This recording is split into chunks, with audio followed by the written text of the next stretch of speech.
Hello everyone, welcome to Everything Arsenal, and this is the latest transfer news. So today's focus, we are going to be focusing on midfielders. A lot of news on midfielders. We already got some updates a couple of days ago about Partey potentially leaving this summer from Fabrizio Romano. So you already know that could be one leaving. El Neni is not a regular, but he's already left Arsenal. So that's two midfielders we are losing. And then there's a couple of others that you're not really sure what is going to happen to them. In terms of the forward positions in midfield, that is Fabio Vieira and Emil Smith-Rowe. We are going to have updates on them in this video, and also which players are going to come in to replace them. Partey, Smith-Rowe, Fabio Vieira, if they leave, who's going to come to replace them? So let's get straight into it without wasting any more time. Let me know what you make of the midfield situation. How many midfielders you think we should be getting this summer? I mean, looking at those positions, I'll give you my thoughts right now, but looking at those positions, there's a couple of positions that I feel like we're kind of sure. But let's start with this update from Fabrizio Romano. This is what he had to say on Arsenal's midfield targets. They have several players lined up. There is a good chance they will bring in a new midfielder. Thomas Partey will leave. Jorginho has extended, but I also think they want to sign a new left back. So ignore the left back part. So Jorginho has already signed a new contract. Partey will potentially be leaving. So that leaves us kind of short in midfield. In those defensive midfield positions, all of a sudden we have just Rice and Jorginho who can play there. And we've kind of already concluded that, yes, Rice can definitely play as a number 6. Don't listen to people who say Rice cannot play as a number 6. He was playing there for almost half of the season and he was absolutely incredible. Picked up man of the match in a lot of games, even playing as a number 6, including the games against Man United and all those guys at the beginning of the campaign. Jorginho played a lot for us last season, and he was actually really good most of the games that he played in the Champions League. Those games that come to mind as well, I think Liverpool, Brighton away, those games he really played well as well. But we already know in terms of his age and all that, he is a squad player. We don't want him to play every single day. That takes away from our squad a bit. If we have Jorginho and Rice playing every single day, we don't really have anyone on the bench if Jorginho is playing every single day. But if we have the option of bringing on Jorginho from the bench for half of the season, that's absolutely great for us. So we definitely will sign a midfielder there, but we will talk about that a bit later on the video. Now, in front of them, we currently have Rice and Odegaard. Odegaard has been playing a lot of games. I think a couple of seasons ago he played like 37 games, and last season he played like 36 or something. He's always there. My ideal situation would be having a backup for, Jorginho and someone else in midfield, and then Rice and someone else in that position, and then Odegaard and someone else in that position. Now, we have a lot of players who can play those positions. Even if you look at the number 6 area, even Ben White and Timber can play there potentially. Zinchenko can play as a midfielder potentially, but we don't really want experiments right now. We know they can play there, but we already have other positions for them to play. Same as the number 10 position. Smith-Rowe can play there, but you're not sure about his future. Fabio Vieira can play there, but you're not sure about his future. Even in my mind as well, we have players like Trossard who can potentially play there, and also Havertz who's played there before. But the number 10 is not all about creation and scoring goals here and there. Especially our number 10, he does so much more. Especially the pressing, very important. That's why you don't have Odegaard on that pitch. We kind of suffer a bit in terms of the pressing. Havertz can do it, but I think Odegaard is our best presser of the ball. And on top of that, whenever Odegaard is not on the pitch, the right side kind of suffers with Saka and Ben White. They always have that triangular connection there. Whenever White goes into like that number 10 position, Odegaard goes on the right, Saka gets into the box. Sometimes Ben White overlaps Saka, and then Odegaard gets into his position. And then a lot of our goals have come from that combination. Odegaard to White, cross, goal. Odegaard to Saka to White, cross, goal. There's a lot of that has come from that position. So whenever you take Odegaard out of there, it becomes a problem. But ideally, you'd want Odegaard not to play all 38 games. Even De Bruyne at Man City rests even when he's fully fit. And other players in other teams, they rest some games. Yes, if a player can play 38 games, well and good, but you do want those players to rest sometimes. And Odegaard doesn't really have anyone to replace him when he's on the pitch. Now, he does actually have players to replace him, and let's talk about them. Let's start with Emil Smith-Rowe. So according to Fabrizio Romano, I'm aware of talk of a meeting being scheduled between Emil Smith-Rowe and Arsenal, but my understanding is that nothing has been decided on this yet.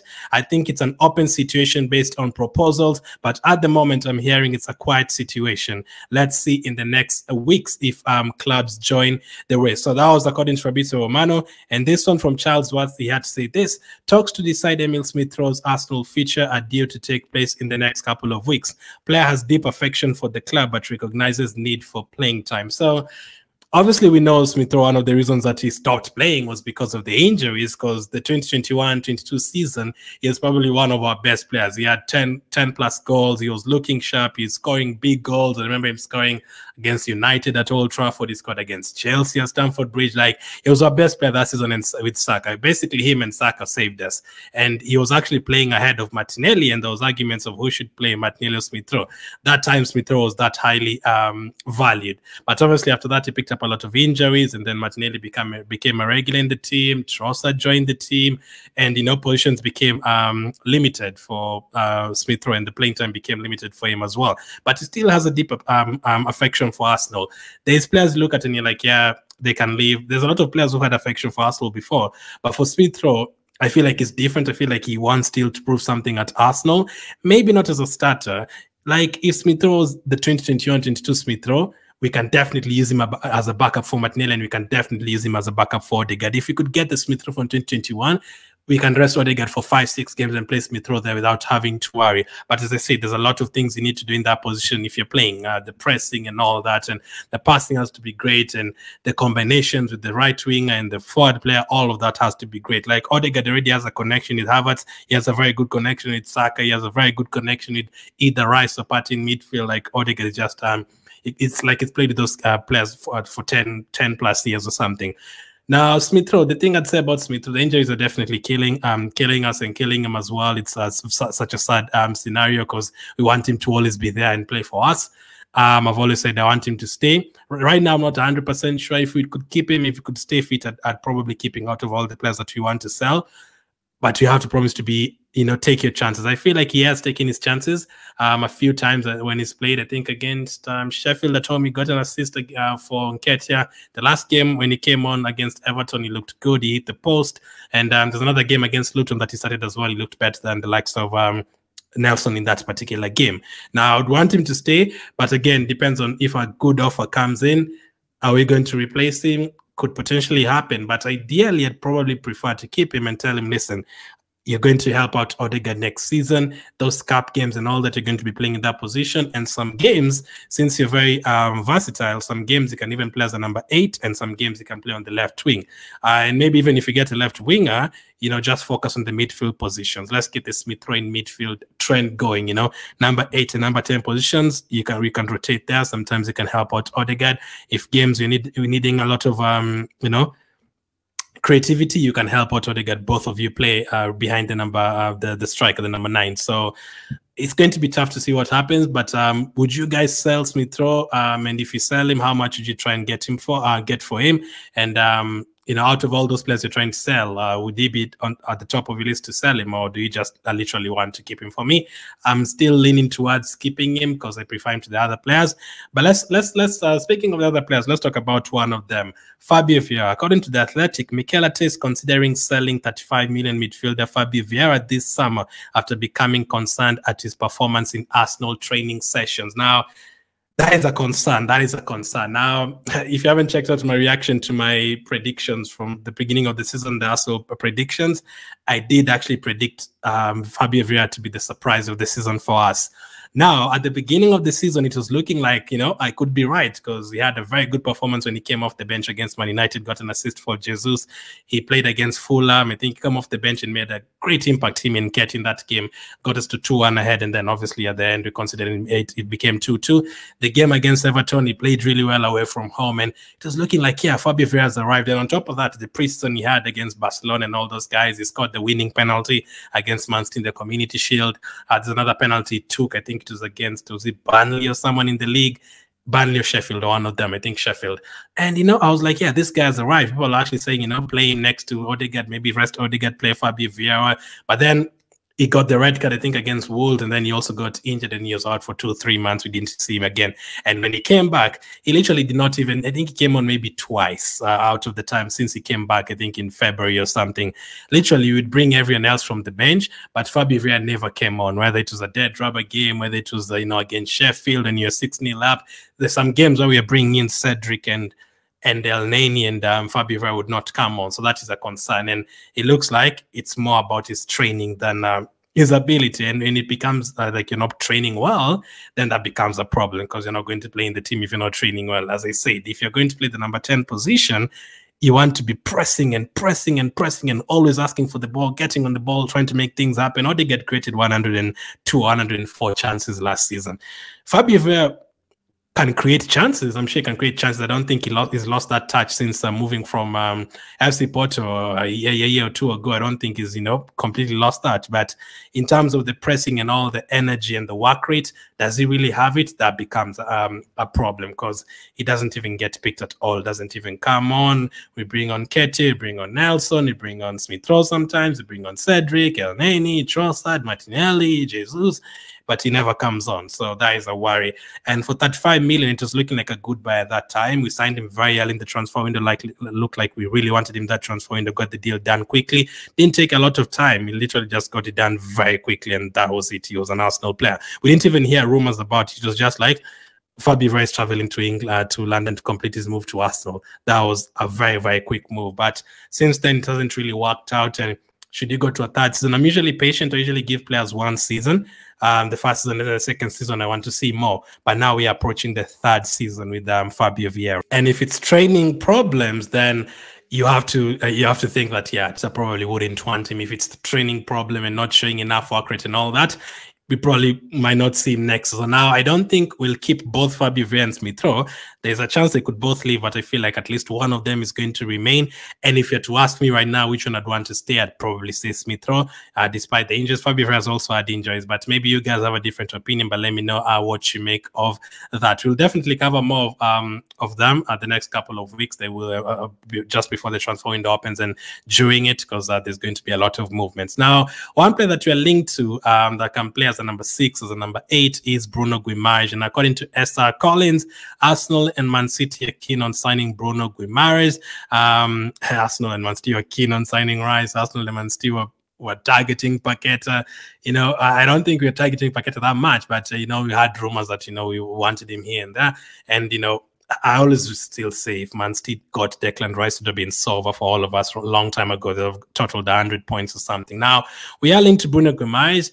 We already talked about his act the other day and how complicated it's going to be, because they want like 180 million or something to even pick up the phone. So that deal is looking very unlikely. And Bruno Guimaraes is another player who's loved by the Newcastle fans.